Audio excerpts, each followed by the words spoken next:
What is up, everybody? RandomRandomMan here. I hope everyone out there is continuing to stay safe and be well during this unpredictable time, as I am here bringing you my review for CODA.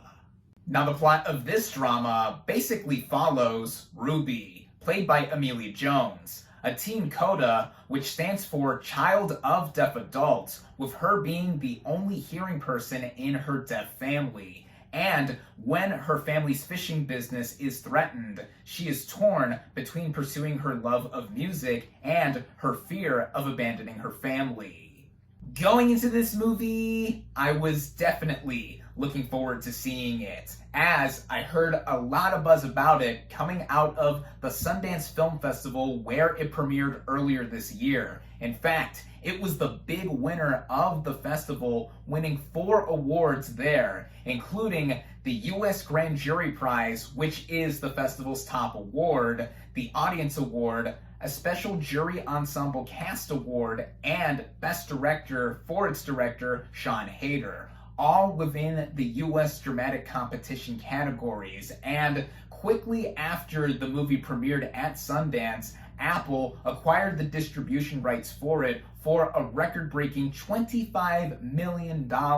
Naturally, this became an anticipated movie for the rest of the year, and it got my interest for its concept alone, in it having to do with a culturally deaf family. And one of my favorite movies of last year was Sound of Metal, which also had to do with deaf culture, specifically exploring an individual who was losing his hearing, and that was part of the reason it became one of my faves of last year, as I personally related to that story in how I am partially deaf in my left ear. I have a hum in the drum there, and I use a Baha, or a bone-anchored hearing aid. I'm just not wearing it now. And the lead performance from Riz Ahmed and the supporting turn from Paul Raci as his deaf mentor, both rightfully garnered Oscar nominations for their turns there. Raci himself in real life is also a CODA, just like the main character of this film. So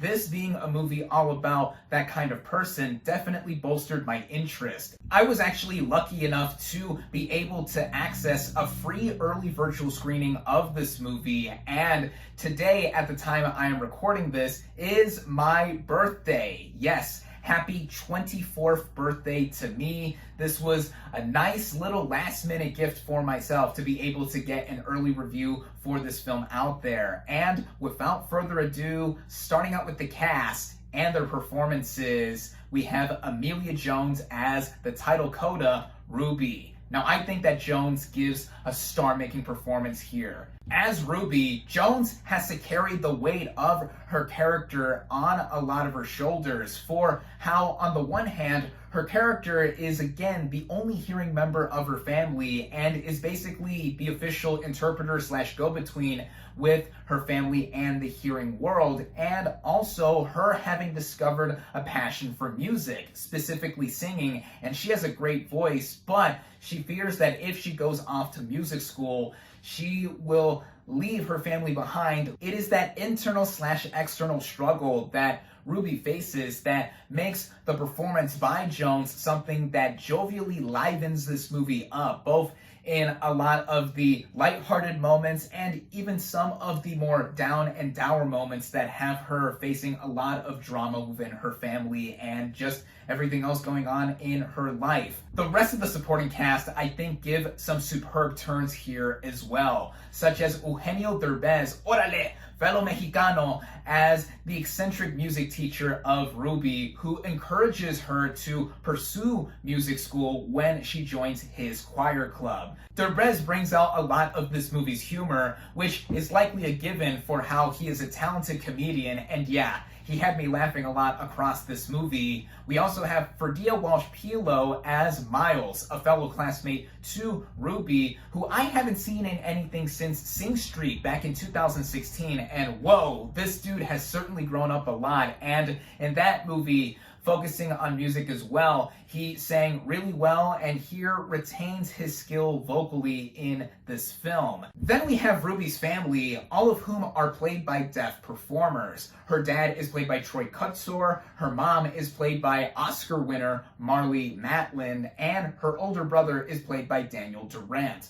All of them give great performances here, and it brings out a lot of the humor of this movie too, like I mentioned before with Derbez as Ruby's choir teacher. And yet, it also brings out a lot of the dramatic heft in that the family dynamic that is shared across all of them is played up to a grounded extent, and it feels like just like any other family dynamic. This brings me into talking about the movie's writing and directing by Sian Heder, as this is a distinct portrayal of a coming-of-age / family drama, as it does have that angle in the main character being the only hearing member of her deaf family. Now, to be fair, this film is actually a remake of the French language film Le Famille Bélier, which I didn't even know existed until just after I was notified about the free early virtual screening. But within the confines of this film, I was heavily engaged with our main character. Again, with how she has to balance her relationship between her deaf family and herself, and what she personally desires. Every morning at 3 a.m., she has to get up with her family to go help out with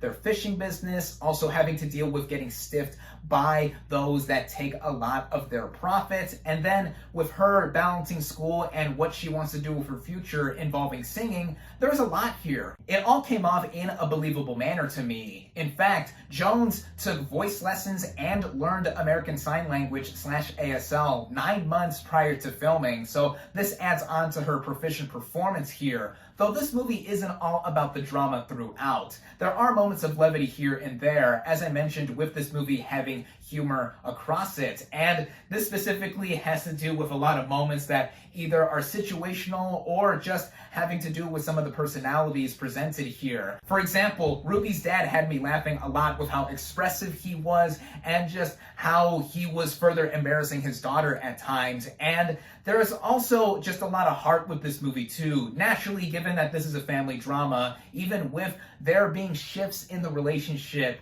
in how Ruby is trying to get away from her family, but also not wanting to get away from her family either. It's all accredited to Sian Heder as a writer and director here, finding the right tone / feel to navigate across the narrative to where it did have me feeling a lot of emotions across it, and I felt that this was an ultimately touching experience by its end. I'm not going to give away what specific moments, but there are two distinct ones that have to do with performances that I think brought a lot of parallels to them, but also tied together to the central theme and the identity of a lot of these characters, specifically the deaf members of Ruby's family. And in how this movie is technically, this film is basically doing what it does to present itself in a not so flashy or not so over the top way. Just the way it's shot, the way it's edited, how it is paced all together. It runs at just about an hour and 50 minutes, and I did not think this movie overstayed its welcome. The original score I also really enjoyed, and even the sound design at times is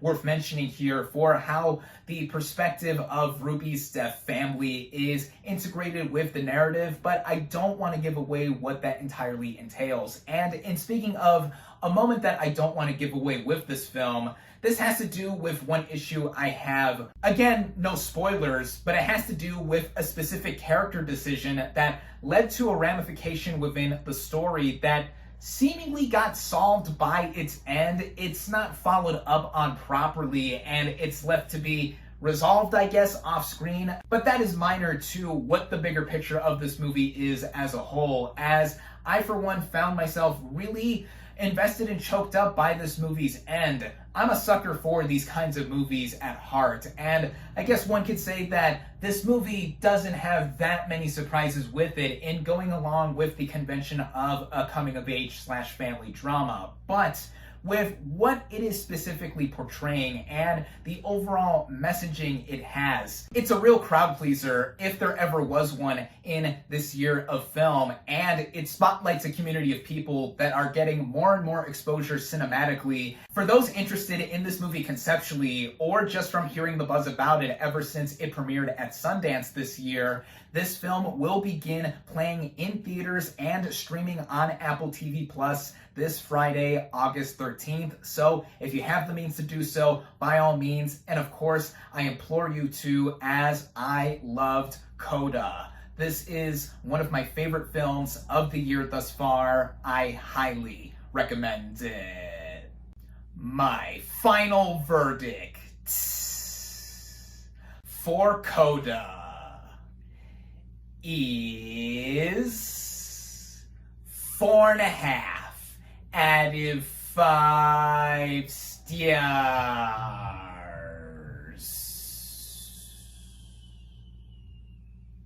Thank you all, as always, for watching. Be sure to like this video, comment on what you thought of CODA, social media links in the description, subscribe to my channel for more, and I'll catch you on the next movie review.